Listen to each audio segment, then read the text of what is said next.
Quand j'ai vu cette maison, je me suis dit tiens, on va acheter celle à côté et on va faire une maison. ah bah c'est ça qui s'est passé. Non, c'est pas vrai. Je te jure. Mais tu rigoles ou quoi? Je venais pour acheter la maison arrière, puis je vois la maison avant qui était aussi à vendre. Je me dis tiens, en fait si on prend les deux et qu'on relie les deux par une passerelle au premier étage, j'ai dessiné les plans sur un bout de serviette. Mon mec à ce moment-là, il vivait à Londres. Je lui ai montré le plan, j'avais montré la photo. Il dit mais vas-y. Teams. Non, Mais arrête. je te jure, sur FaceTime. Il a dit ok. Il a dit viens on achète la maison. Bah ouais, elle est trop bien, elle est pour nous. Mon mec avait pas vu la maison.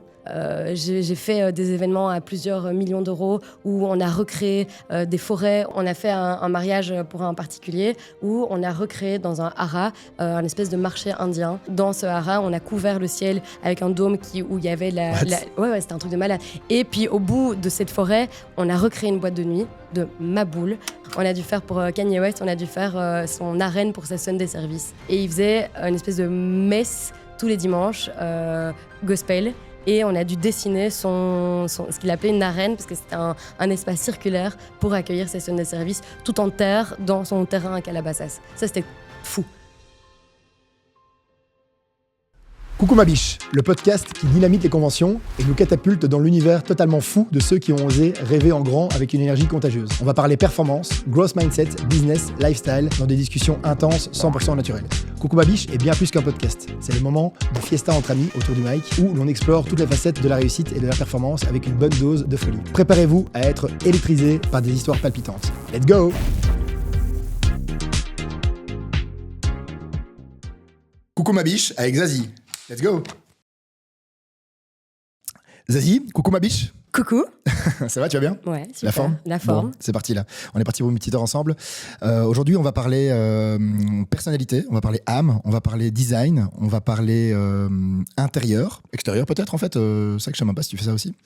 Est-ce qu'en 2-3 mots, tu peux nous expliquer ce que tu fais, pourquoi tu es là et surtout quels sont tes sujets de prédilection liés à ton métier et à ton activité de tous les jours? Ok, donc je m'appelle Zazie, je suis architecte d'intérieur, j'ai une agence ici à Bruxelles et on est spécialisé dans le résidentiel et dans l'ORECA.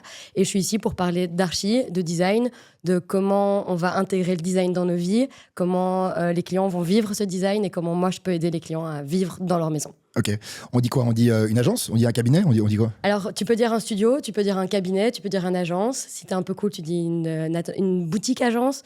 Moi je dis je suis un studio. Ok, un studio boutique. C'est comme ça on est cool. Je suis une boutique studio, ouais.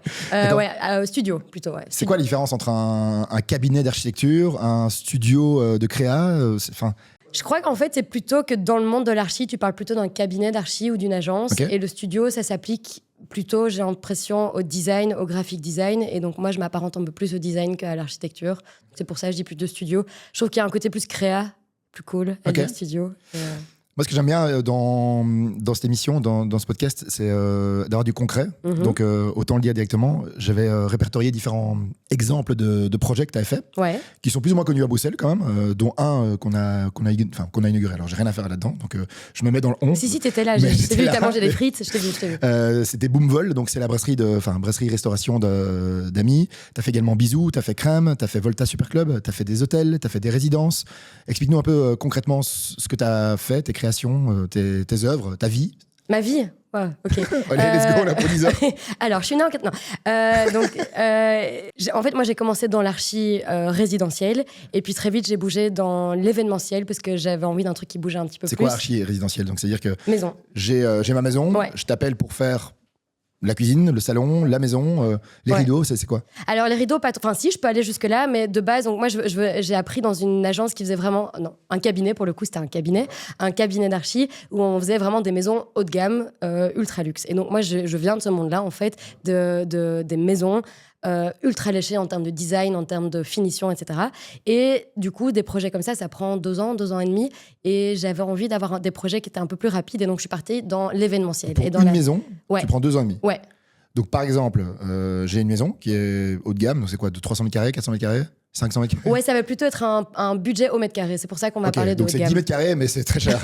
C'est le 10 mètres carrés le plus cher. Donc, j'ai ma maison, on va dire 200 mètres carrés. Ouais. Avec un gros budget, parce que je vais mettre du luxe, je vais mettre de la qualité, je vais mettre des choses premium. Mm-hmm. Et là, on va bosser ensemble pendant 2 ans et demi. Ouais, alors c'est que dans 2 ans et demi, j'aurai peut-être d'autres goûts. Alors c'est ça, mon job c'est ça. Challenge, ok. Mon job c'est ça aussi. Ok. C'est te dire comment, tu vois, je vais avoir plein de clients qui vont arriver en disant j'ai vu ça sur Pinterest, j'adore ça. Mon job ça va être de trouver la balance entre ce qu'ils aiment, vraiment leur goût profond, les tendances du moment, ce qui va pas s'évanouir avec le temps. Donc ça c'est un peu mon job. Il y a des trucs parfois que les gens veulent parce qu'ils l'ont vu. Ouais.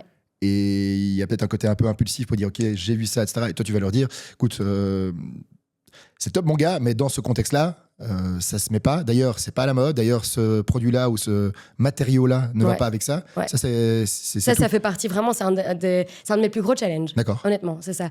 Quand tu vas faire une maison, en général, c'est pour 2 personnes. C'est assez rare que ce soit une personne seule. En général, c'est un couple, la plupart du temps, ou une famille. Ou du coup, 2 avis différents. Du coup, 2 avis différents, clairement. Et tu deviens un peu le psychologue de tes clients. Donc, tes clients, ils vont dire, moi, j'aime A. La deuxième personne va dire, moi, j'aime B. Ils vont te montrer plein d'images de référence.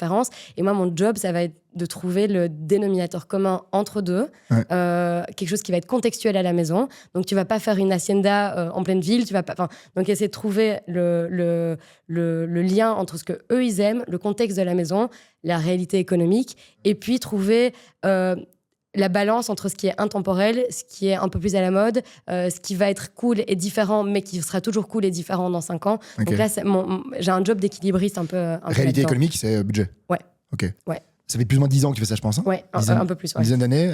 Tu as créé ton studio il y a 10 ans, mais ça fait 12, 13, 14 J'ai pas tout calculé, mais je crois que ça doit faire 15 ans que je suis sortie de l'école. Tu avais directement ça en tête, de dire, ok, moi, ça c'est mon truc. De monter mon studio ou de faire l'archi? Les deux. L'archi, ça depuis toujours, vraiment depuis. En tout cas, quelque chose dans la créa, ça c'est sûr, depuis que je suis gamine, c'est tout ce que j'ai voulu faire. Ouais. Ok, pourquoi? Parce que tu peignais, tu dessinais? Parce que je bricole toujours plein de choses, je peins, je dessine, je crée des vêtements.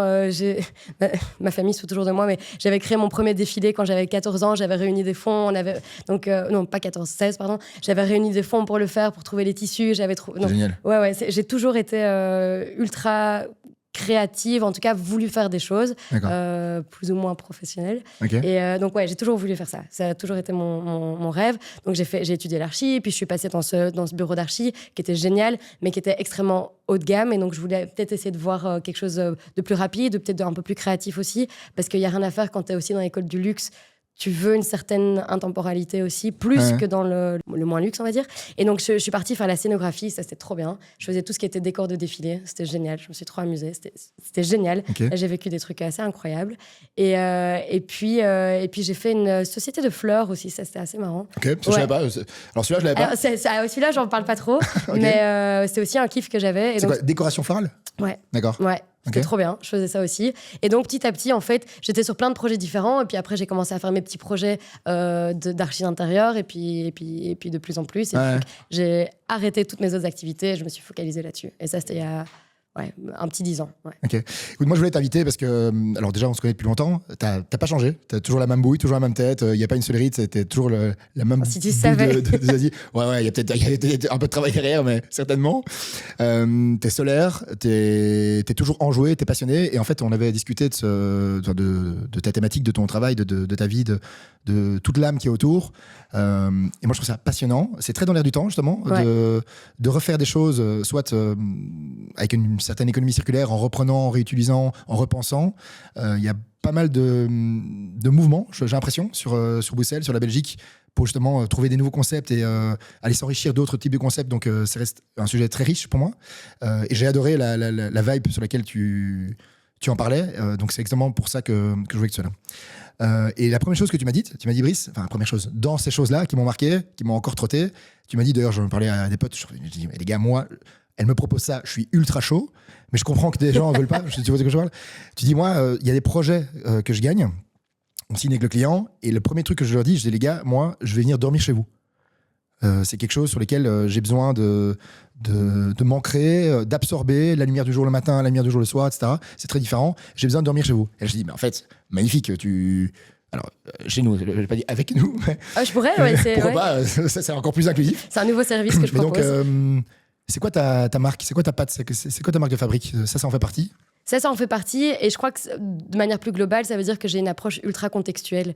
Ça veut dire que tu verras, les projets, ils sont assez variés. Y a pas, tu vas reconnaître un fil rouge dans un certain style, mais de manière générale, je vais vraiment essayer de m'imprégner du lieu et d'essayer de comprendre vraiment comment le lieu fonctionne. Et je vais essayer d'amener une approche 100% sur mesure. Alors, tu vas dire, tous les archis font ça et c'est notre job, mais c'est vraiment un point d'honneur quand je parle à un nouveau client, il me demande c'est quoi qui te différencie, ça va vraiment être ça. Je vais jamais apporter 2 fois la même réponse, je vais jamais apporter 2 fois la même solution parce que tu vas dessiner un projet, tu vas le dessiner sur papier et puis après tu vas le mettre dans la maison et en fait ça fonctionne pas. Donc tu as toute une théorie que tu vas faire de tout ce que tu as appris et en fait ça fonctionne pas parce que tu vas avoir des flux dans la maison que tu n'arrivais pas à avoir sur papier. Tu vas avoir, comme tu dis, le soleil c'est censé le prédire, mais tu vas avoir le bruit d'une école, tu vas avoir le bruit d'une boulangerie, tu vas avoir le bruit du tram, tu vas avoir une vue qui est trop bien, que tu as envie de voir d'une certaine manière dans la maison. Et donc du coup, c'est pour ça que si je pouvais, mais c'est vrai que les gens ils me laissent pas, mais si je pouvais, je dormirais chez les gens, même. En général, les gens veulent pas. Ils trouvent ça bizarre? Ouais, ils trouvent ça bizarre que j'aille dormir chez eux. Ils trouvent ça intrusif, ou c'est peut-être pas dans la culture belge? C'est peut-être pas dans la culture belge. Et là, récemment, on avait un projet où on voulait faire une maison de vacances. J'ai dit, mais venez, on va camper dans la maison. Il y avait rien. On prend le sac de couchage. On va 2 jours. On va comprendre comment fonctionne cette maison. On va comprendre comment fonctionne le jardin. On va comprendre comment fonctionne. Tu sais, t'as des bruits dans une maison. T'as des certains craquements. T'as des énergies. Tu vois, quand t'achètes une maison, tu dis, je vais toujours m'asseoir là. Et puis en fait, tu vas te rendre compte que jamais tu vas t'asseoir à cet endroit-là et qu'en fait, tu vas bouger ta chaise et tu vas te mettre de l'autre côté. Et en fait, ça, moi, j'arrive pas à l'expliquer. C'est un sentiment que tu as dans une maison et que tu peux pas l'expliquer, tu peux juste le ressentir. Et donc, du coup, moi, j'aimerais bien essayer de m'absorber de ça un maximum pour dessiner le meilleur projet. Ouais. C'est quoi? C'est une sorte d'expérience utilisateur? Expérience client, en fait? Ouais. En fait, et là, tu peux même l'extrapoler aux différents commerces. Tu vois, donc tu vas pas dessiner une maison de la même manière qu'un commerce. Et un commerce, un commerce, je parle principalement Horeca, tu vas avoir une vraie expérience client que tu vas devoir retrouver dans le flux que tu vas créer. Ça va être qu'est-ce qui se passe quand tu rentres, qu'est-ce que tu vois quand tu rentres. Il y a évidemment les basiques, il faut le comptoir, il faut mettre les fringues, il faut mettre ceci ou le café, là. Ça évidemment, mais comment tu ponctues ton espace? Moi, c'est un truc que j'aime vraiment comprendre, c'est comment tu ponctues ton espace. Qu'est-ce que tu fais qu'est-ce que tu vois en premier? Comment tu vas vivre ton expérience au sein du café, de l'hôtel, du commerce que tu as créé? Comment tu amènes des surprises petit à petit au fur et à mesure du parcours. Et tout ça, en fait, c'est la même chose que dans une expérience digitale, que sur un site internet. C'est exactement la même chose, en fait. Toute la customer journey, le parcours client, effectivement. C'est exactement la même chose. T'as un peu moins ça dans une maison, mais tu l'as quand même d'une certaine manière. Non, je suis 100% convaincu par rapport à ça. Et quand tu m'as dit ça, je dis, mais effectivement, si j'ai le projet de refaire le design de ma maison ou l'intérieur, je me dis, mais pourquoi pas, tu viens à la maison, moi je me casse un week-end, tu prends la maison, etc. Et on a eu de la discussion avec Pauline, qui est ma première invitée, qui est exceptionnelle, qui, elle, un jour m'a dit, Brice, en fait, tu te rends pas compte, mais quand moi, je rentrais chez moi, je rentrais parfois par la porte de derrière ou par la porte du côté, et je rentrais même pas par ma porte d'entrée. 100%. Et elle me dit, en fait, tu ne te respectes pas déjà en faisant ça, et tu respectes pas ta maison, qui est en fait le premier lieu où tu es censé être dans safe place. Et tu arrives là-bas et finalement, c'est un peu le bordel, tu les je suis, etc. Et en fait, rien n'est pensé par rapport à ça. Alors que c'est un peu la base de dire, t'entres dans un endroit. 100%. Il y a un truc que je fais, c'est que j'ai développé un espèce de questionnaire qui est hyper long, mais que les gens, je crois, aiment bien faire, qui est vraiment, quand je prends une maison privée... On peut gagner quelque chose ou pas? Quoi? On peut gagner quelque chose ou pas? Ouais, à la fin, tu gagnes la maison. Ah, pas mal. Oui, voilà. Genre, tu te ramènes le quiz au notaire, voilà mon gars. En fait, finalement, voilà. Non, t'as un questionnaire global où c'est vraiment comment tu te réveilles, comment tu dors, est-ce que vous mangez ensemble, pas ensemble, est-ce que t'es bordélique, est-ce que t'es bordélique caché. Et les gens l'avouent ou pas? Ouais, les gens l'avouent parce qu'il n'y a pas de secret, tu vois, et ça fait partie. Tu sais, avec les gens, je dis, je vais passer longtemps avec vous. On va passer, parfois c'est des plus petites missions, ça dure 6 mois, mais parfois, comme je te disais, ça peut durer 1 an et demi. Ouais. Et on va passer beaucoup de temps ensemble. Il n'y a pas de bullshit, tu dois vraiment me dire comment tu vis. Les gens qui disent « Ouais, moi j'aime pas le bordel », mais en fait t'es ultra bordélique. Ok, c'est cool, je vais le prendre en considération et je vais trouver des astuces pour que tu puisses le ranger, que ça se voit pas. Comme tu disais, tu rentres par la porte de derrière, en fait c'est quoi, on va en faire la vraie entrée, c'est ta maison et on va le réfléchir différemment, tu vois. Là... Ma maison, c'est assez marrant, ma maison, elle est articulée comme ça, où en fait, c'est 2 maisons différentes. Et j'ai vraiment réfléchi à comment tu rentres. Je voulais voir les invités qui rentraient chez moi, ou moi rentrer chez moi et voir ma famille. Et donc, t'as une espèce de circulation. C'est un peu compliqué à expliquer, mais de circulation autour d'un bloc où tu passes, tu vois la cuisine et puis tu redisparais et tu vas vers le vestiaire et vers les toilettes et puis tu reviens. Et donc, tu as un premier... donc, tu tournes autour en fait de la partie C'est un vestiaire. labyrinthe en fait. Ouais, parce que c'est 2 maisons qui sont imbriquées les unes dans les autres avec une passerelle entre les deux, mais ça faisait partie du... Quand j'ai vu cette maison, je me suis dit, tiens, on va acheter celle à côté et on va faire une maison. Ok. Ah bah, c'est ça qui s'est passé. C'est exactement Non, c'est pas ça. vrai. Je te jure. C'était 2 maisons. Tu rigoles ou quoi Non, je te jure. Je venais pour acheter la maison arrière. Et puis, c'est une sorte d'arrière-maison dans une cour. Et je venais pour acheter la maison à l'arrière. Et puis, je vois la maison avant qui était aussi à vendre. Je me dis, tiens, en fait, si on prend les deux et qu'on relie les deux par une passerelle au premier étage, ça... Et donc, j'ai dessiné les plans sur un bout de serviette. Mon mec, à ce moment-là, il vivait à Londres. Je lui ai montré le plan, j'avais montré la photo. Il dit, mais Sur vas-y. Teams. Non, Mais arrête. je te jure, sur FaceTime. Il a dit ok. Il a dit, viens, on achète la maison. Bah ouais, elle est trop bien. Incroyable. Elle est pour nous. Et donc, je suis partie dans ma voiture. J'ai signé pour mon mari. J'espère que personne m'écoute. J'ai signé pour mon mari. Et je suis revenue. Je suis voilà, j'ai les 2 signatures. Mon mec avait pas vu la maison. Mais allez. Je te jure. Enfin, les maisons. Enfin, Les ouais. 2 maisons qui Ouais. sont maintenant notre maison, ils les avaient pas vues. Il m'a fait confiance. On les Mais a... ça, je crois que c'est un truc. À un moment, tu le ressens et tu penses et tu tiltes. Ouais. Et ça me fait penser à 2 trucs. Ça me fait penser, quand moi je fais une photo d'une table, tu sais, t'es invité quelque part et c'est très bien fait, c'est beau, et des petites des décorations florales, t'as les bougies. Je fais une photo, ça ressemble à rien. Ma photo ressemble à rien. Ouais. Je mets sur Instagram, ça ressemble à rien.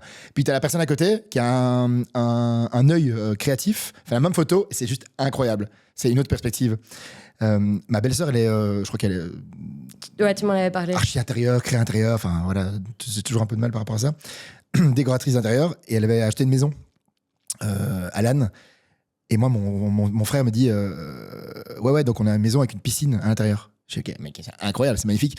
Ouais, mais on va l'enlever, on va faire une chambre. Je dis quoi? Mais ça n'a aucun sens. Et donc, elle a vraiment tout repensé, quoi.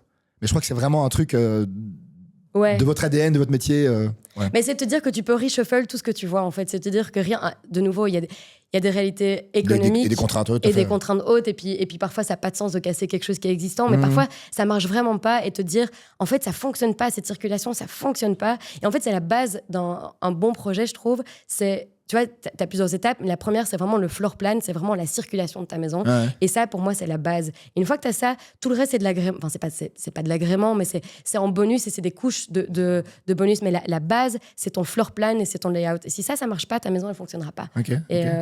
Et ça, moi, j'adore. C'est un puzzle que j'adore faire, vraiment. Je trouve ça trop génial à faire. Et te dire, qu'est-ce qui se passe quand je rentre chez moi? Qu'est-ce que je vois? Comment j'accueille mes enfants, ma famille, mes amis? Comment je vais passer Noël? Comment je vais... si je travaille de nuit, mais pas mon mari, ou inversement. Tout ça, c'est toutes des choses que j'ai besoin de comprendre pour faire le floor plan parfait. Et puis après... les couches de design et les couches de déco, ça vient par-dessus. Bien Mais sûr. tout, tu dois avoir une imbrication qui est parfaite Non, de mais t'as base. raison, c'est vrai que. Enfin, même moi, ou de manière générale, tu penses d'abord au petit fine-tuning de déco. Tu dis, en fait, le plus important, c'est l'aménagement. Complètement. Et ça va être fluide après. Et en fait, tout coule de source, en fait. Une maison qui est bien pensée, c'est, voilà, tu vas être dans ta cuisine et tu vas voir... Tu sais, on va juste déplacer l'îlot de 15 cm pour, en fait, que tu vois la 3e pièce, pour que tu vois tes enfants. Enfin, c'est toutes des petites choses comme ça, en fait. C'est un métier. Et ouais, et Voilà. moi, c'est ça qui me passionne. J'adore faire ça. Ok. C'est quoi la différence entre décorateur d'intérieur et architecte d'intérieur? Bah, c'est franchement lié. C'est franchement... Ok, mais il y a quand même une différence. Ouais. En fait, tu pourrais te dire, si tu prends une maison et que tu la retournes, tout ce qui tombe, c'est la déco, tout ce qui reste, c'est l'archi d'intérieur. Donc, tu pourrais te dire, l'archi d'intérieur va refaire tout le floor plan, comme je viens de te dire, donc tout le flux, va créer toutes les finitions, tous les matériaux, la cuisine principalement, les salles de bain, etc. Et puis, le décorateur va venir agrémenter tout ça avec du mobilier, avec des tissus, des rideaux, etc. Donc, tu peux te dire, tu prends une maison, tu la retournes, tout ce qui tombe, déco, tout ce qui reste, archi d'intérieur. Ok. Il n'y a pas une notion aussi de certificat ou de... Alors en Belgique, ça dépend des pays. En Belgique, reconnaissance, en Belgique, c'est pas reconnu, l'archi d'intérieur. Donc si demain tu veux être archi d'intérieur, tu peux. Je sais pas si tu seras le meilleur, mais tu peux dire demain que tu es archi d'intérieur. J'ai mis un peu rigolo pour toi. Pourtant, j'adore. Non, donc tu peux dire demain si tu veux, tu es archi d'intérieur. Un peu comme un psychologue qui va aider des gens, il est reconnu pour ça, et puis un coach de vie qui dit ok, voilà, je me suis autoproclamé, je pense que je peux aider des gens. Voilà, C'est exactement. Ouais. Ok, d'accord. Il y a des bons dans les deux, il y a des mauvais dans les deux. Voilà, exactement. Disons ça comme ça. Ouais. Et comme les archis, t'as des bons dans les deux. Ouais, tout à fait. Et là où architecte, là, tu dois faire 5 ans plus 2. Et là, tu dois être inscrit à l'ordre. D'accord. Donc Okay. là, c'est quoi l'ordre?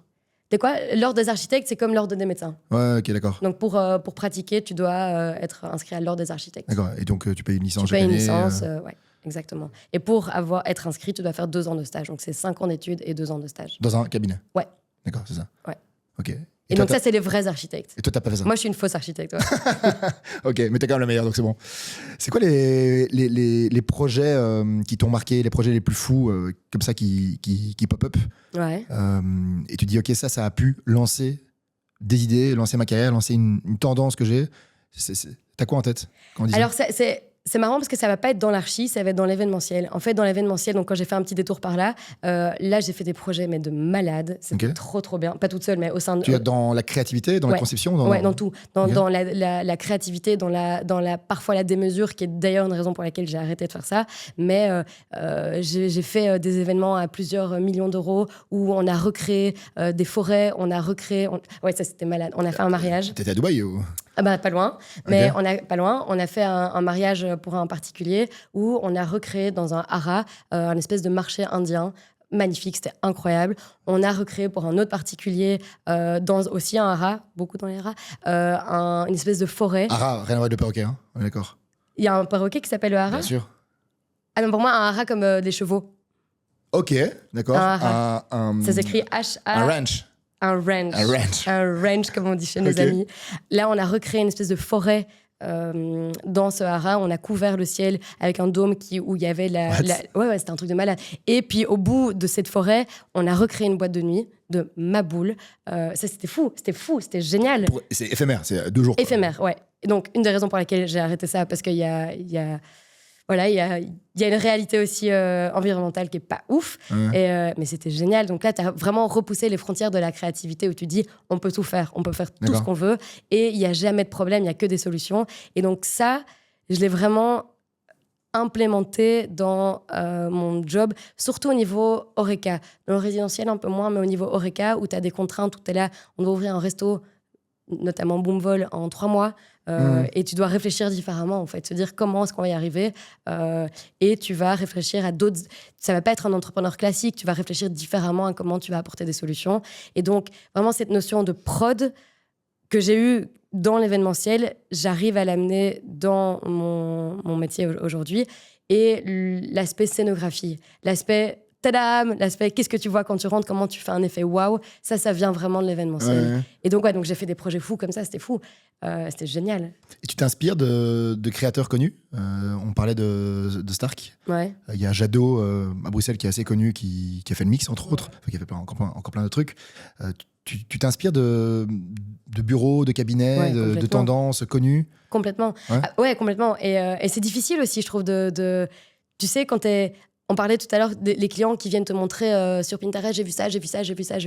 En fait, on a tellement un flux constant d'images que je trouve que c'est parfois difficile de pas faire un collage de plein de choses que tu as vues. Donc, jamais un copier-coller, mais dire j'ai vu ce détail-là de comptoir que j'ai trouvé très beau. J'ai vu... Et je trouve que c'est parfois très difficile de prendre une distance par rapport à tout ça et de pas trop s'en inspirer, justement. Donc, évidemment, je m'en inspire, bien sûr, mais j'essaye, mais c'est difficile, hein, mais j'essaye de justement pas trop m'en inspirer et de me dire, moi, toute seule avec mon crayon, mon papier, à quoi ça me fait penser, à quoi ça... Tu vois, genre là, on parlait de Boomvol, il y a Vologas qui est en train d'ouvrir.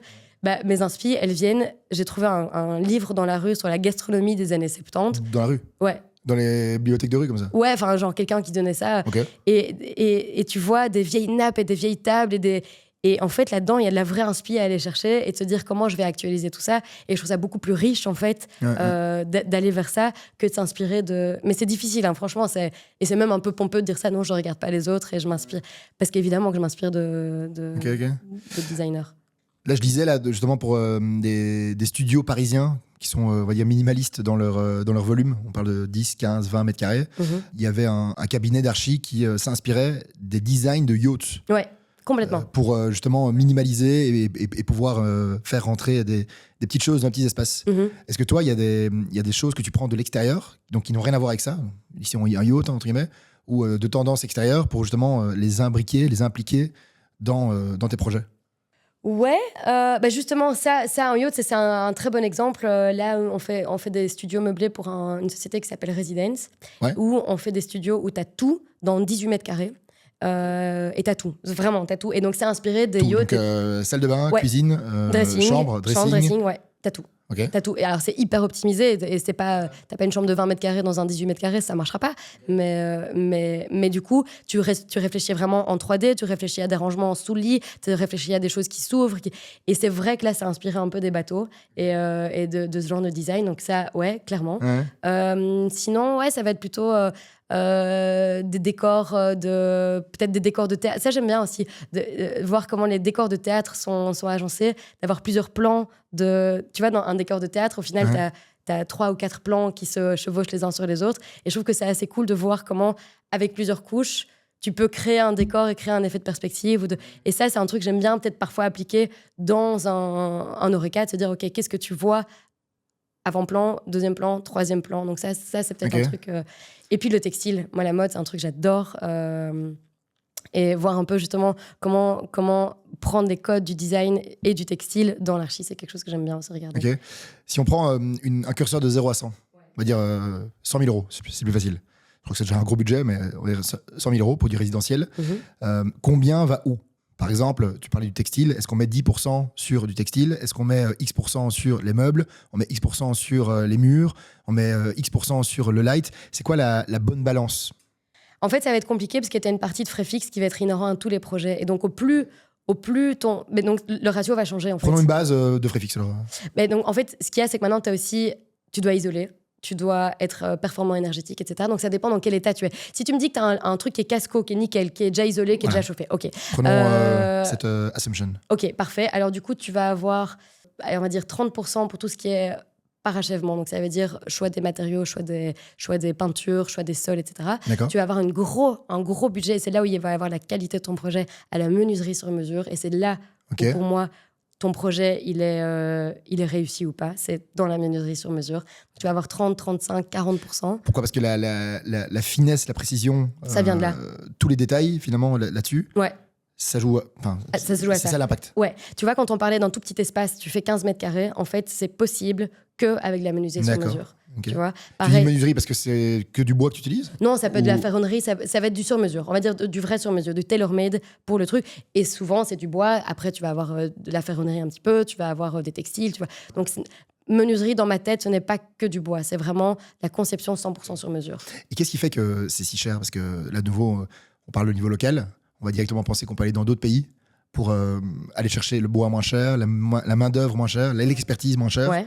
Qu'est-ce qui fait que ça, c'est quand même une grosse partie du budget ? Parce que c'est tailor-made. En fait, quand tu vas acheter du parquet, ton parquet, tu t'achètes un tout petit morceau d'une production énorme. Quand tu vas faire un lit sur mesure qui va sortir du mur, il n'y a que toi qui l'as. Et donc, en fait, c'est que du 100% tailor-made. Donc, en fait, c'est comme si tu recommences un projet à zéro à chaque fois. Donc, c'est ça qui fait que c'est super cher. Et c'est des heures, et le bois est très cher. Et même si on le fait produire, on fait beaucoup en Pologne, on fait beaucoup dans les pays de l'Est. Mais ça reste le plus gros budget. Mais c'est ça l'ADN de ton projet, en fait. C'est ça. Et puis après, tu as toute les agréments qui vont faire toute la déco, qui vont faire que ton projet devient vivant. En fait, tu peux avoir des projets qui sont magnifiques et qui restent un peu stériles. Et en fait, ce qui fait que ton projet est habité et vivant, c'est toute la déco que tu viens mettre derrière. Et moi, c'est un truc que j'aime bien faire aussi. Quand tu testes, toi, typiquement, là, on parle de menuiserie, le bois. Tu t'y connais en bois ? Ouais, un petit peu. Ok, donc je te dis, voilà, on va prendre du chêne ou du Douglas. Ouais. Tu vas me dire plutôt Douglas pour telle raison, plutôt le chêne pour telle raison. Le chêne est plus cher, mais en fait, c'est mieux pour ça. Alors oui, alors là, pour ça, je m'entoure quand même de menuisiers qui vont avoir une autre expérience. Donc ça veut dire que moi, je vais te dire, je vais te donner un look and feel. Et donc, évidemment, les essences de bois, j'en connais quand même pas mal. Et donc, je vais dire, je voudrais avoir ce look-là. Mais il va dire, attention, ce bois, il va trop travailler par rapport... Tu vois, c'est quasi de l'ingénierie. Il va te dire, en fait, ce bois-là, il va trop travailler. Donc, tu vas pas avoir une portée aussi grande que si tu utilises celui-là. Il va pas résister autant à l'humidité.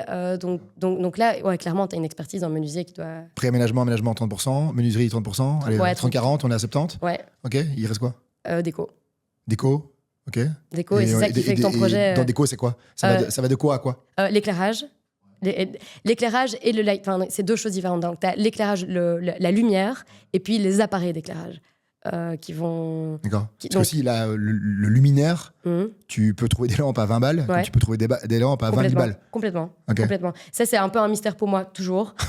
Non, vraiment, ça reste un mystère pour moi. Honnête. Mais effectivement, en fait, c'est toute la technique qu'il y a derrière. Mais de nouveau, tu peux faire le projet le plus beau du monde. Et puis après, sur ces derniers 30%, tu peux t'éclater complètement parce que l'éclairage est foireux. plein de fois, tu as été dans un resto qui est magnifique, il est tellement mal éclairé qu'en fait, il ressort pas du tout. D'accord. En fait, l'éclairage, c'est ta magie finale de ton lieu. Et puis après, tu vas avoir une déco qui peut être belle, mais qui va être plate et qui va pas sentir l'âme, en fait. Et là où tu viens mettre l'âme dans ton projet, ça va être le design, enfin la lumière et la déco. Okay. Et ça, c'est important. Donc, on est dans ce côté budget. Ouais. On prend les deux extrêmes. C'est quoi le projet le plus petit? À partir de combien, finalement, tu peux faire quelque chose et tu bosses? Et tu dis, OK, ça, c'est un projet, je vais dire n'importe quoi, peut-être 3 000 €, je peux faire quelque chose. Ouais. Et c'est pas grand-chose, mais j'ai que 3 000 €, donc OK, let's go. Jusqu'à une extrême, 1 million, 2 millions. Je sais pas, c'est quoi un gros projet pour toi? Là, il y a des projets, j'ai déjà eu des projets à 5-10 000 €. 5-10 000 €. Donc, à 5-10 000 €, Ouais. c'est un projet que tu peux accepter, tu peux faire. Là, je le fais pour l'amour. Ce que j'appelle les projets pour l'amour, c'est le Projet de cœur. Ouais, c'est parce que j'y crois, parce que je crois au projet du mec ou de la Ça, c'est nana. résidentiel, hein? Là, on a eu...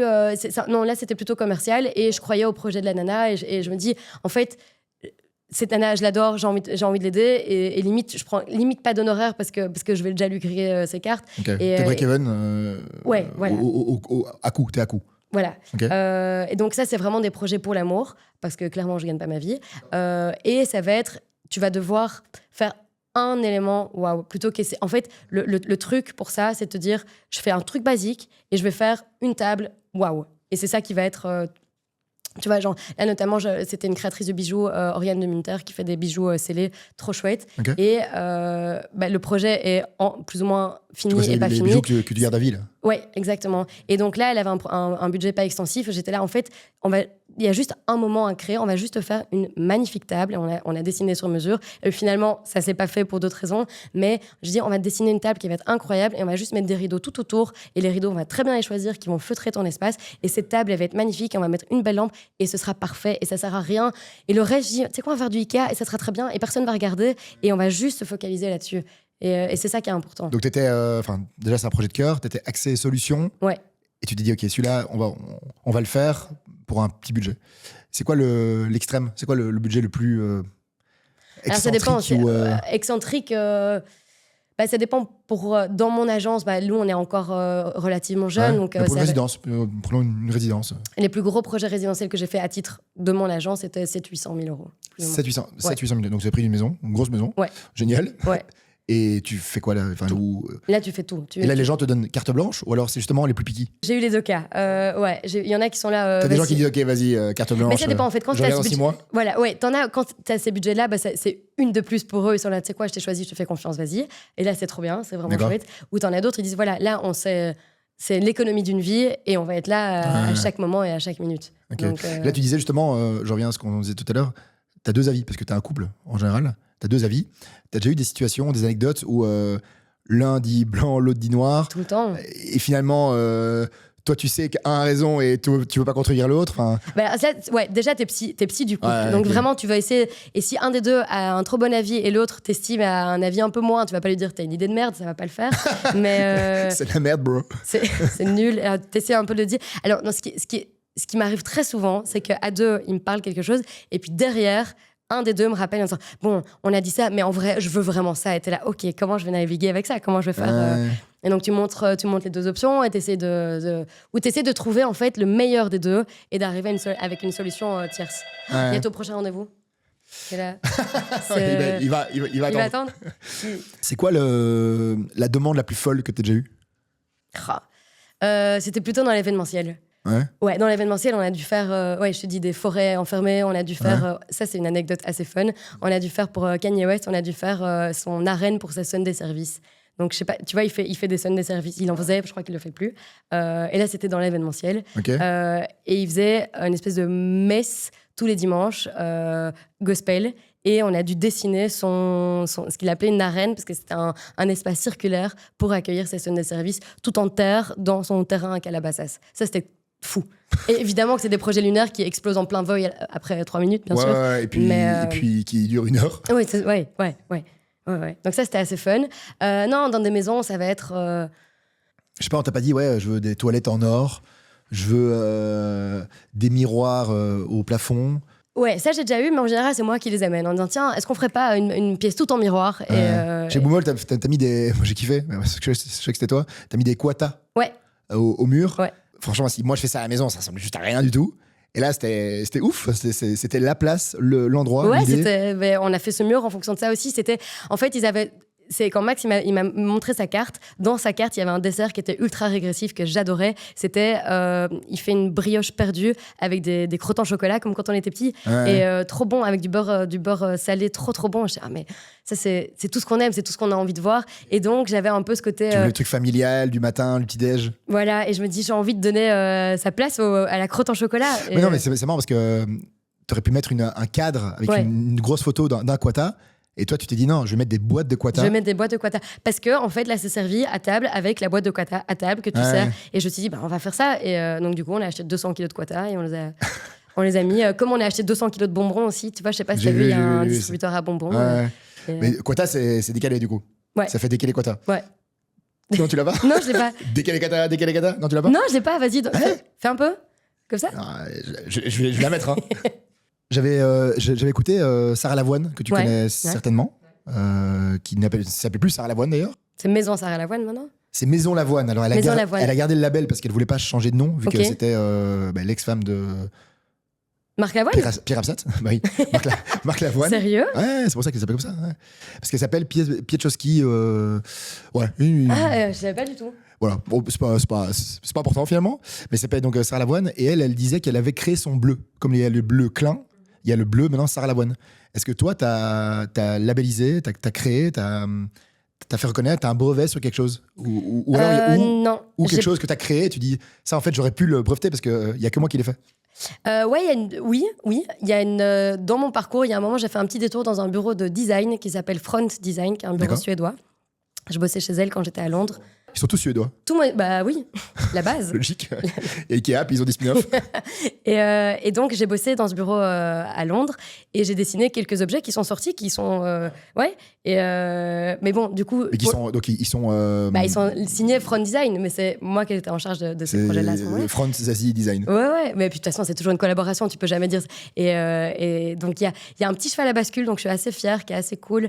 Tu vois, Tonnet, les chaises Tonnet qui sont Bien assez... sûr. Eh ben, Tonnet, ils ont édité un petit cheval à bascule qui est trop mignon. Ouais. Allez. Ouais. Ok, on met une petite photo sur le truc. Ouais, il était cool. Okay. Qu'est-ce que j'ai fait? Chez Vitra, il y a un chat que tu peux caresser. Trop bien. Un faux chat. Un coussin faux chat. Avec des vrais poils de chat. Non, il est en bouclé, en tissu. Donc j'avais bossé beaucoup dessus. Qu'est-ce que j'ai fait pour Axor? J'ai fait un robinet.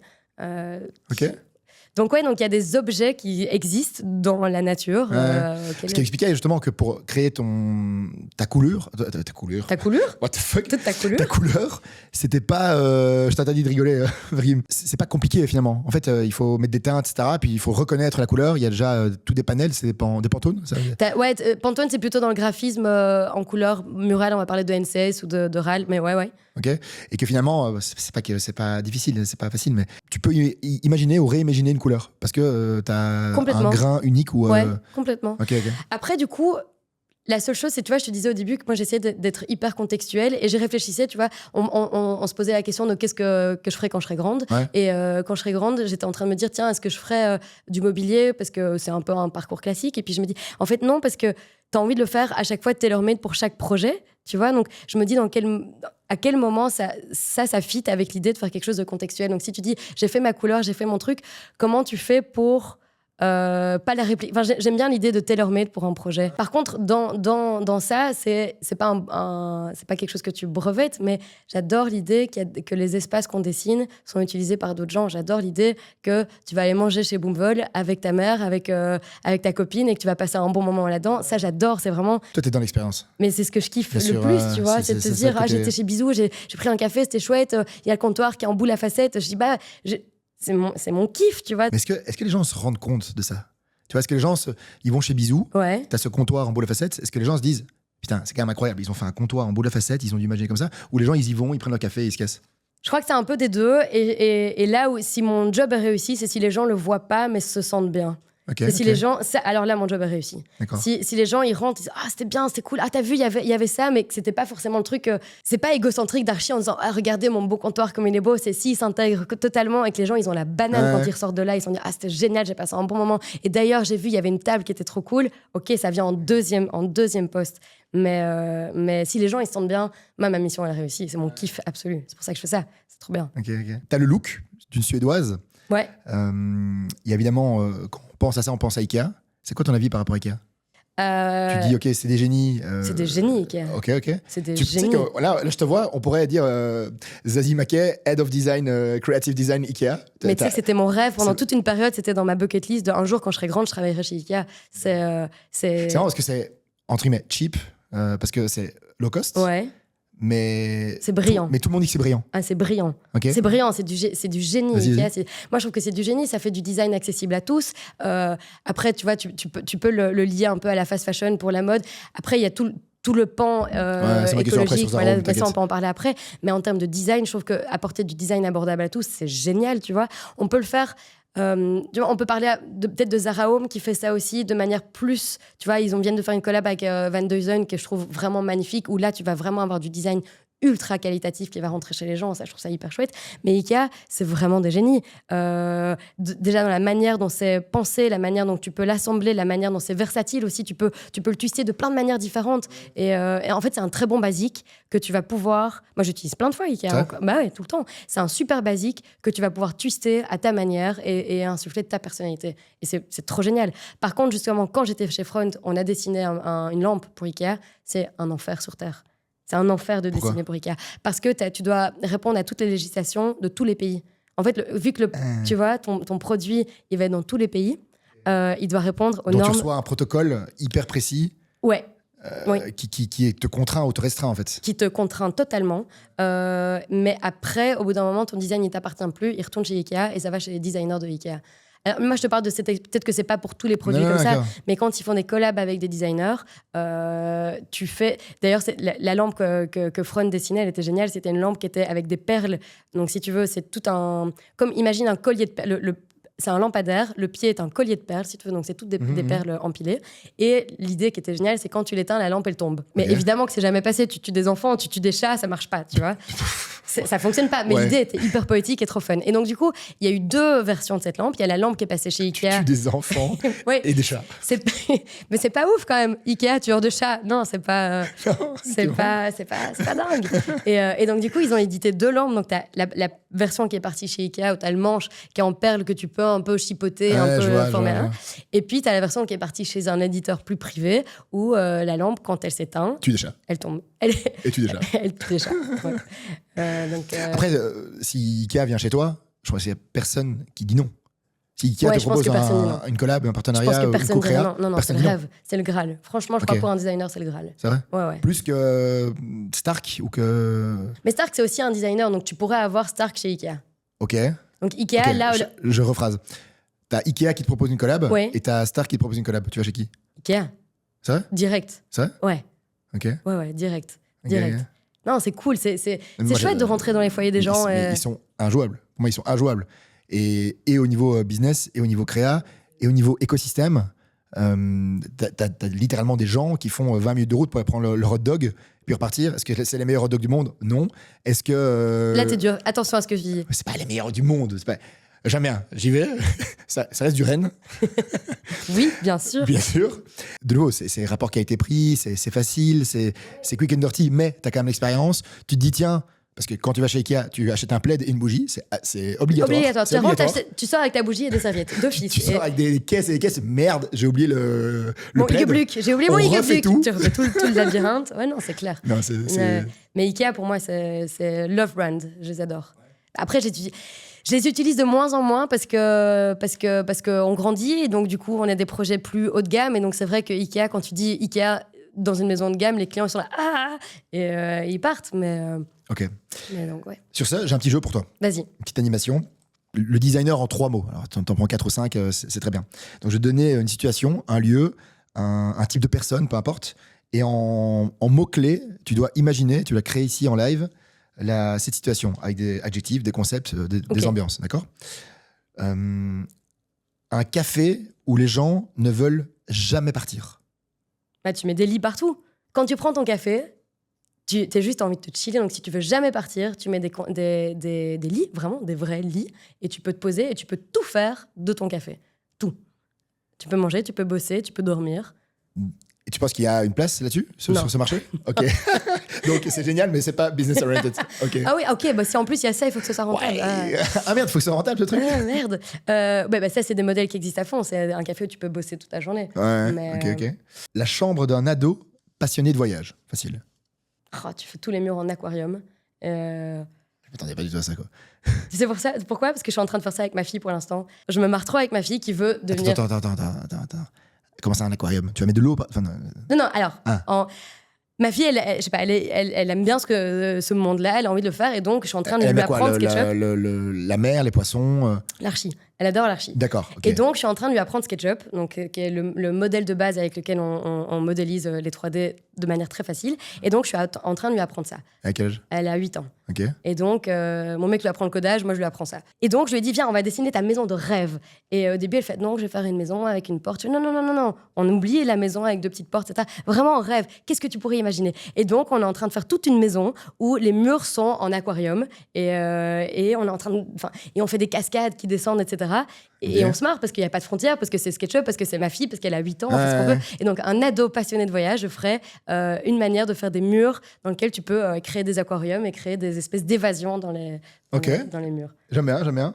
On est d'accord que c'est pareil, tous les projets. On est entre nous, on s'en fout, non? Ok, parfait. Un hall d'hôtel pour un voyageur d'affaires qui veut se sentir chez lui. Il veut arriver pour toutes ses réunions, etc. Mais il veut rentrer chez lui, sauf que c'est pas chez lui. Et c'est un hall d'hôtel. C'est un hôtel. Alors là, je jouerais à fond sur les perceptions. En fait, quand tu rentres dans un hall d'hôtel, c'est très lumineux, ça fait du bruit, t'as du marbre au sol, donc ça fait clac, clac, clac, clac, clac, tu vois, quand tu rentres. Je me demande si je ferais pas quelque chose de hyper insonorisé et jouer un peu avec les odeurs que tu as dans une maison, tu vois. Est-ce que je ferais une odeur... Tu vois, je jouerais sur les perceptions de ses sens plutôt que sur le design, je crois. Ok. Ouais. Donc, plus sensoriel. Ouais. Ok. La cuisine d'un chef étoilé qui adore recevoir. Il doit être avec ses convives tout le temps. J'étais dans un café récemment, c'était assez marrant. T'avais pas vraiment de comptoir, t'avais pas de frontière entre les clients et le barista. Et donc, c'est une table sur laquelle t'as tous ces appareils. Et donc, tu fais un cooking station avec les gens qui tournent autour de toi. Donc, c'est désordonné, mais ordonné, en fait. Ouais. Oh, j'adore ça. Le désordre dans le désordre, Ouais. l'ordre dans le désordre. Je sais pas comment L'ordre on dans le désordre, ouais. Le joyeux bordel. Moi, j'appelle ça le joyeux dit. bordel. Joyeux bordel, ouais. J'avais une question par rapport à l'IA. Mm-hmm. Tout ce qui est justement tooling, outils, programmes de création ou de visualisation sur l'IA, c'est quand même une menace pour toi. Et toi, tu vas me dire que c'est une opportunité, bien sûr. C'est une opportunité. Mais comment tu vois ça, l'arrivée c'est les deux, de c'est un l'IA? mix des deux. C'est un mix des deux. Comme... T'as déjà eu quelqu'un qui est venu comme ça avec son téléphone juste à côté, ouais, ok, Zazie, vous êtes très gentil, vous avez fait ça en 2 heures, moi en 2 secondes, je vous fais ça. Voici, en fait. Ouais. Okay. Ça m'arrive assez souvent, de plus en plus, où les clients disent, j'ai pris ton rendu, j'ai juste demandé de rajouter du rouge et du bleu, et voilà ce que ça fait. Donc ouais, ça peut être un danger. Et t'en fais quoi? Je vais essayer d'en faire une opportunité. Donc il y a 2 choses. Il y a toute une partie de mon taf qui n'est pas très malin, entre guillemets, dans le sens où c'est vraiment du traçage de plans. Et donc tout ça, évidemment, je vais essayer d'automatiser. J'y suis pas encore, mais j'essaye de le faire, évidemment. Et alors, ce qui sera par contre jamais remplacé, c'est ce côté humain, ce côté justement, tu as des discussions. Bien sûr. Alors je sais pas si ce sera jamais, mais en tout cas pour l'instant, c'est pas possible, de se dire, voilà, tu as un couple, comment tu comprends exactement les deux, et surtout, comment tu fais exécuter tes travaux. Parce que ça, c'est un volet dont on n'a pas parlé, mais... quand tu fais tes travaux, tu peux faire le plus beau projet du monde. Si ton entrepreneur à côté n'est pas de bonne volonté, ou veut pas le faire, ou tu n'arrives pas à communiquer avec lui, ton projet il peut être foireux aussi, tu vois. Ou alors il va te coûter 2 fois le prix, ou il va prendre beaucoup plus de temps. En fait, arriver à délivrer un projet en temps et en heure, c'est tout tient dans ta communication et dans ta relation avec les hommes et les femmes, c'est plutôt des hommes de chantier, les hommes qui le fabriquent. Et ça, tu pourras jamais remplacer par l'IA. Ok. T'as déjà eu des cas où tu voulais, où t'as refusé de travailler avec des entrepreneurs, ou t'as refusé de travailler avec des gens? Ouais. Ok. Ouais. Pourquoi? Parce que tu le sens pas. Tu le sens pas. Tu le sens pas. Ok. Et donc du coup, tu refuses un projet ou? Ouais. Ok. Ouais, tu le sens pas. Et c'est des learnings. C'est au début, je disais oui à tout, évidemment. Et puis après, tu vois certains types de profils, tu dis je le sens pas, je le sens pas, je le sens pas. Et tu y vas quand même. Et puis tu te casses la gueule. Et puis du coup, le suivant où tu vois qu'il y a un truc, tu y vas pas. Ouais. Ouais. Ce serait quoi un projet fou que tu voudrais faire? J'avais pensé ici, je te donne quelques pistes, des vannes aménagées, une fusée. Ouais. C'est pas utopique. Hein. Imaginons la NASA te dit voilà, Zazie, on aimerait envoyer une famille dans l'espace et il faut aménager la fusée. Ouais, ça serait pourrait quoi être fun. Ouais. un projet fou? Ah, j'aimerais bien faire un train. Ok. Un train, ce serait très quoi? Un train couchette. Ça me ferait trop marrer. Donc quoi, t'as Eurostar qui fait un projet dit maintenant pour à aller, partir de demain on fait des trains couchettes pour aller jusqu'en Italie et dessiner vraiment tout le ça serait trop bien ça serait trop chouette les cabines, la zone où tu manges, la zone où tu donc en fait t'as toute une vie dans un train différemment et même le lobby d'accueil et qu'est-ce qui se passe quand t'arrives à la sortie du train. Ouais, ça j'aimerais bien faire, ça serait assez fun. Ok. Du coup, ça n'existe pas vraiment? Si, bien sûr que ça existe. Ouais. Et il y a l'Orient Express qui vient d'être pimpé. Donc oui, bien sûr, ça existe. Ça, j'aimerais bien. Après, c'est pas Accor, Orient Express. Ça appartient pas à Accor? Je sais pas du tout. Ouais, je pense Je tout appartient à Accor. Okay. Bah tout, oui, le monde appartient à Accor. Et tu préfères bosser justement pour des petits projets un peu niche comme ça avec un budget, on va dire un certain budget, ou justement des grosses boîtes comme Accor qui finalement ça roule, ça déroule, t'as le même budget mais t'as... Après, moi j'aime bien créer dans des contraintes aussi. Je trouve que c'est ça qui fait, c'est ça qui crée les bases en contexte et qui te donne une sorte de balise. Donc je trouve que c'est cool d'avoir un client qui est vraiment là et qui est vraiment tangible plutôt que quelqu'un qui te donne les vannes ouvertes. Mais Accor, ça serait fun de bosser pour eux. Ok. Je voyais là justement le Dimitri Dombe, s'appelle-t-il. C'est l'ancien de chez Paris Society. Qui a été racheté par Accor, qui a fait tous les restos de Paris Society que tu connais, etc. Là, il vient de signer pour une boîte plus ou moins connue à Bruxelles, aussi de restauration, Horeca, hôtellerie, etc. Est-ce que c'est un peu ton rêve, toi, d'un moment, être si connu pour ce que tu as fait? Parce que je suis certain que ça sera, c'est déjà le cas, mais ce sera encore plus le cas. Je vois beaucoup de potentiel là-dessus. De mon œil totalement non-expert. Et objectif. Mais de cœur. Est-ce que toi, c'est ton rêve de dire, OK, maintenant, on vient te chercher et on te dit, OK, en fait, tu t'occupes plus que de ça? Ouais, ça c'est vraiment pour moi le next step. Alors je sais pas si j'y arriverai un jour, mais c'est vraiment, il y a quelques designers qui vont dire voilà, je suis à la tête de Paris Society, qui vont quasi devenir des directeurs artistiques de tout. Tu vois, comme tu as les directeurs artistiques d'un groupe hôtelier qui vont se dire en fait tu dois créer l'expérience 360 et avoir les rênes de ça. Ça c'est mon big dream, de se dire tu fais l'archi, tu fais le design, tu as ton mot à dire où tu aides les graphistes à faire toute la charte graphique, à faire le branding, à faire l'expérience globale, l'odeur, tout ça. Ça ce serait mon rêve. Qu'on vienne me dire, on a ce groupe hôtelier, on a des restos, on a des cafés, et tu t'occupes de tout. Tu fais la DA de tout. Ça serait mon super kiff. Mais on va y arriver. Ouais, bien sûr, il faut croire. Surtout, de nouveau, t'as pas vraiment de boundary, tu travailles pour la Belgique, mais t'as des projets à l'étranger. Ouais. Je vois que t'avais fait un truc à Porto, t'as fait un truc en Suisse. T'avais un chalet, ça, en Suisse? J'ai fait un chalet en Suisse, ouais. Ok. Porto, Portugal, j'ai fait une super chouette maison au Portugal. On fait un hôtel 5 étoiles au Portugal, à Porto. Trop chouette. Ok, c'est quoi le nom de l'hôtel? Ouais. Pour l'instant, il s'appelle Formosa, parce qu'il est rue Formosa, mais il n'a pas encore de nom. Et, attends, il est pas encore live? Il n'est pas encore live, non, il est en construction. Ok. Il y a pas un code Coucou ma biche Zazie 20 pour avoir 20%? Bah, il y en aura, je te dirais, quand il sera ouvert. Okay. Et donc ça, on est déjà en train de toucher ça. Okay. Et mine de rien, ouais, le dernier dont tu parlais, Boomvol et Vol le Gaz, bah ça, c'est une hyper belle aventure où ils veulent en ouvrir plusieurs. Et là, on réfléchit à tout. Alors, il y a des graphistes, évidemment, mais on est tous autour de la table à réfléchir au projet. Donc ça, on commence petit à petit, ouais. Ok. J'ai un deuxième jeu pour cool. toi. C'est le défi du beach design. Coucou ma beach design. On gagne quoi? Je te présente. Tu gagnes le fait de rester encore 5 minutes et terminer ça proprement. Je te présente ici des objets du quotidien, attendus ou inattendus, et ou des concepts abstraits. Okay. Et le but, c'est d'imaginer comment les intégrer ou les transformer dans un habitat, en tout cas dans une pièce. Donc, intégrer le bruit du vent dans un espace pour le rendre apaisant. Je ferais le bruit du vent, mais du coup, je travaillerais avec le visuel du vent. Donc, je mettrais des rideaux ou des voilages tout le mur et les rideaux bougeraient un peu avec le bruit du vent. Et donc, du coup, tu aurais cette sensation d'apaisement parce que tu l'aurais aussi visuel. Ouais. J'aime bien, je me vois. Je fais ça. Okay. T'es forte parce qu'en vérité, je t'ai même pas donné ces questions à l'avance, donc c'est très bien. Designer un espace à partir d'une chanson disco des années 80. Oh putain, pardon. En gros mots, une chanson des années 80, mais là tu vas dans le brillant à mort, donc tu travailles sur des miroirs dans tous les sens, tu mets des lumières partout et tu joues sur... Tu casses un peu les angles. Un peu comme Bisou? Un peu comme les toilettes de Bisou, ouais. Okay. Je savais pas, mais t'as fait Volta, Super Club. Ouais. Ok. Et en fait, il y a, c'est quoi, Dancing All the Way ou... Ouais, Dancing Aloud. Ouais, en fait, j'ai même pas que c'est toi. Ah si? J'ai vu ça ce matin. Et j'adore ce truc. Il est fun, ouais, il est cool. Fun, c'est un miroir infini, ouais, c'est assez fun. Et là, c'est un truc de magicien, j'adore. J'ai vu la fin, moi, du miroir. Quoi? Moi, j'ai vu la fin du miroir. T'as vu la fin? Ouais. T'as été jusqu'au bout? Il est pas vraiment infini. Et non, c'est cool. C'est des trucs de magicien, ça, c'est rigolo. Utiliser des chutes de tissu d'anciens costumes de scène dans un appartement parisien. Ah, mais tu fais des mobiliers incroyables avec ça peut être trop beau. Ok. Ah ouais, mobilier, ouais. Ok. Donner une fonction design à une vieille carte routière froissée. Papier peint. Tu peux faire des papiers peints avec ça sur le plafond. Je mettrais pas sur les murs. Sur le plafond? Ouais. Je mettrais pas sur les murs parce que t'as pas envie de voir, c'est trop imagé, mais je crois que sur le plafond, en fait, vu de loin, t'as un côté un peu graphique qui peut être assez cool. Ok. Et puis c'est un peu comme si t'étais un astronaute, tu vois, les cartes vives. Ouais. Tu vois non, je ferais ça, un papier peint en plafond. C'est le jeu du qui tout double. Ok. Ok.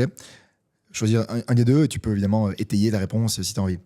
Minimaliste épuré ou maximaliste assumé? Maximaliste assumé, C'est direct. Pourtant, la tendance actuelle, Ouais, 2025, ouais. parce qu'il y a des gens qui vont quitter mon podcast en 2045, donc je préfère dire que c'est maintenant, c'est très minimaliste, non? Tu vois, des cartes de resto, c'est tout petit au Ça milieu. commence à changer un petit peu. Ouais, tu vois, c'est un éternel basculement. Hein. Qu'est-ce qui définit les tendances? J'arrive pas à capter ça. Qu'est-ce qui définit que les gens aiment le minimaliste? Il se passe quoi, là? En fait, je crois que c'est la vie que tu vas avoir. C'est comme pour tout, c'est comme la mode. En fait, c'est de projeter que si tu as un intérieur minimaliste, alors tu seras plus zen et plus... Mais qui définit ça, tu vois? Genre là, t'as un pantalon un peu plus ample, Ouais. oversize. Ouais. Franchement, j'ai quasi le même pour homme, mais je l'ai acheté parce que j'ai dû sentir, ou quelqu'un m'a dit que c'était la mode, mais qui définit ces tendances? Ben, ça devient une espèce d'inconscient collectif que tout le monde met petit à petit. Tu l'as Oui, dans j'ai une compris, personne. j'ai compris, Ouais, ok. j'entends, mais Imagine, je suis vraiment...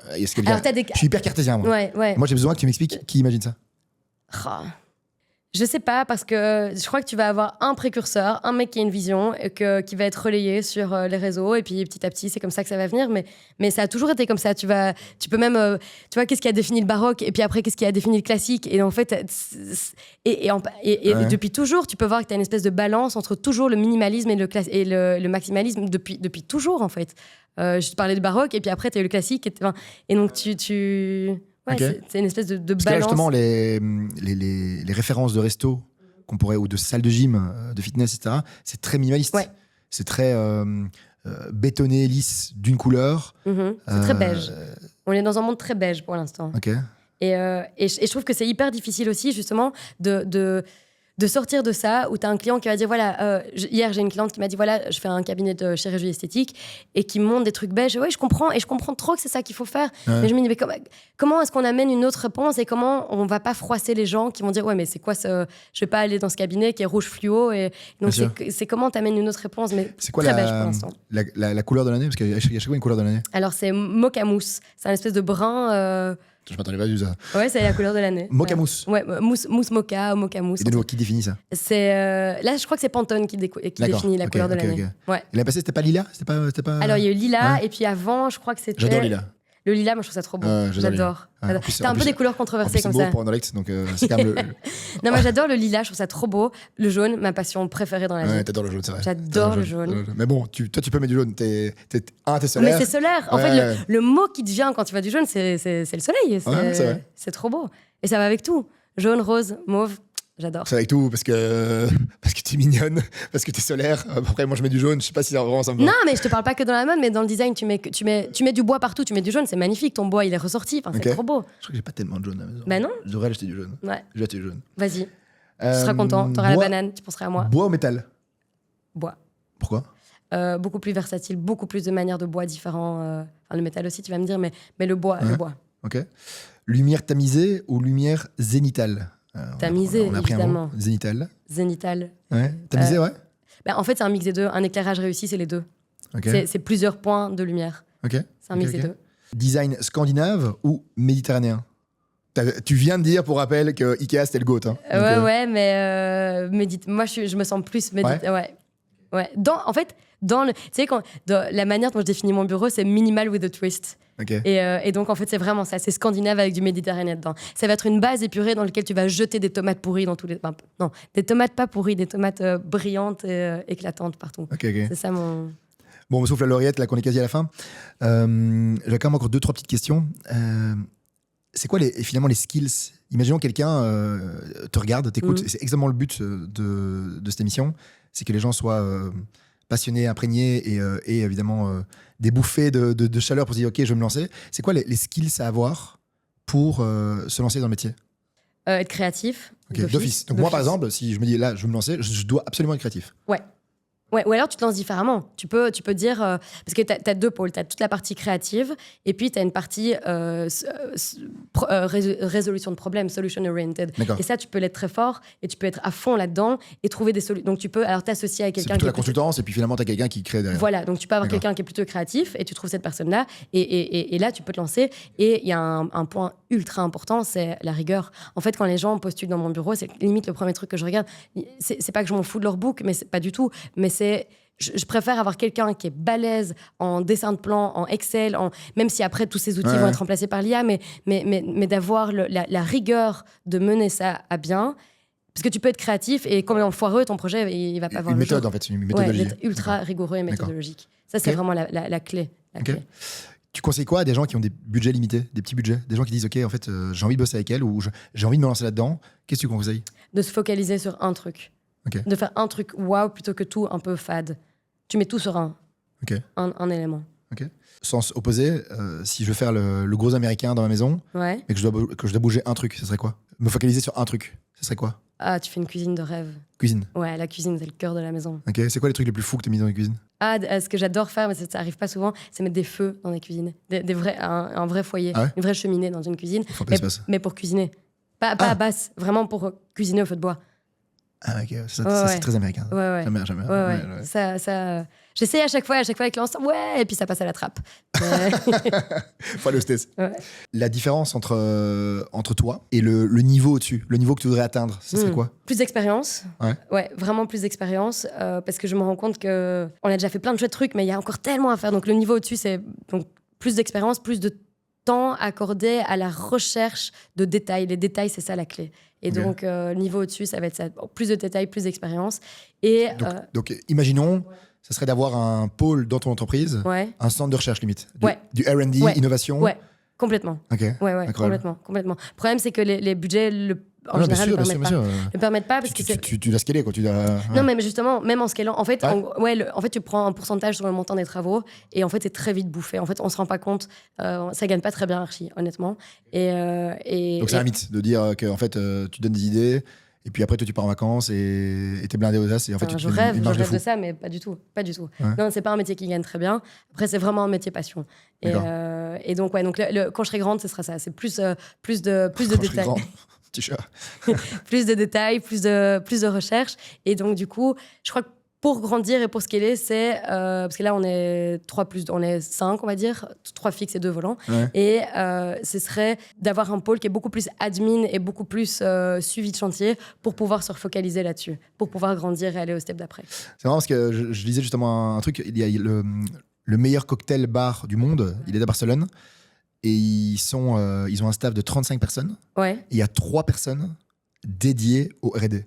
Des cocktails. Sérieux? C'est pas le cocktail. Il y a 3 personnes dédiées juste pour le R&D. Mais je comprends trop. Mais bon, ils ont des files d'attente de 6 mois. Il y a les cocktails à 65 balles, je crois. Complètement. Voilà.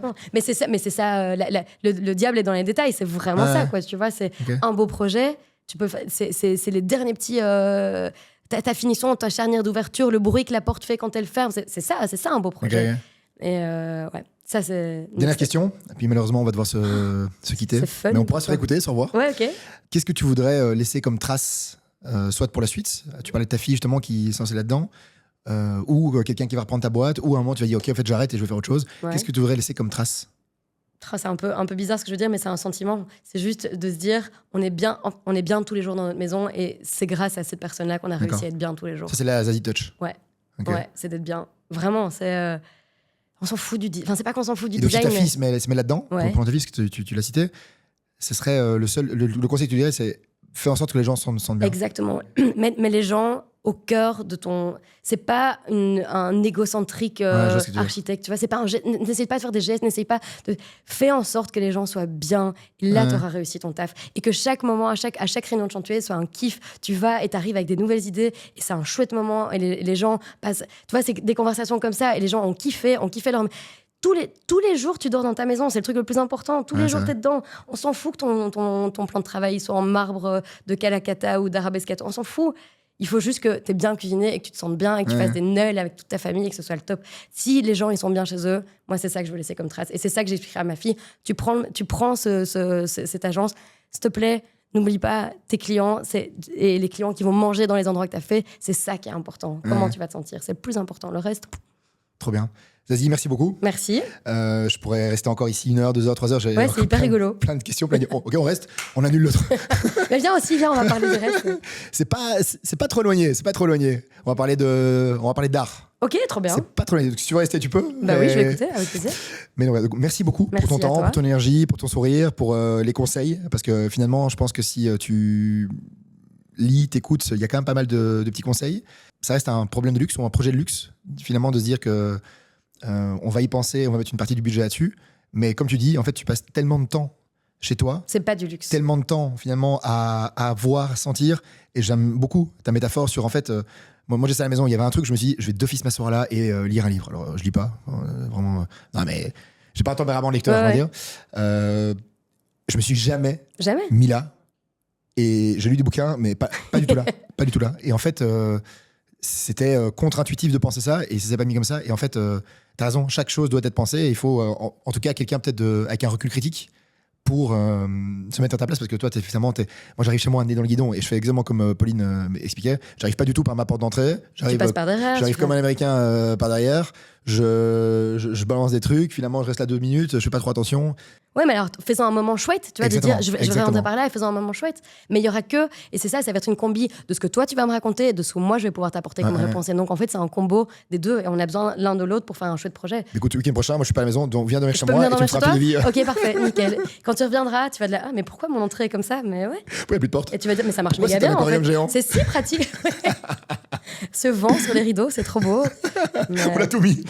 C'est ce qu'il voulait, ce que j'ai compris. Moi, j'ai tout compris. Il m'a dit ça, moi, j'exécute. Donc, voilà. Merci beaucoup, c'était trop cool. Merci, Zazie. Merci. Je te fais un gros bisou. Bisous.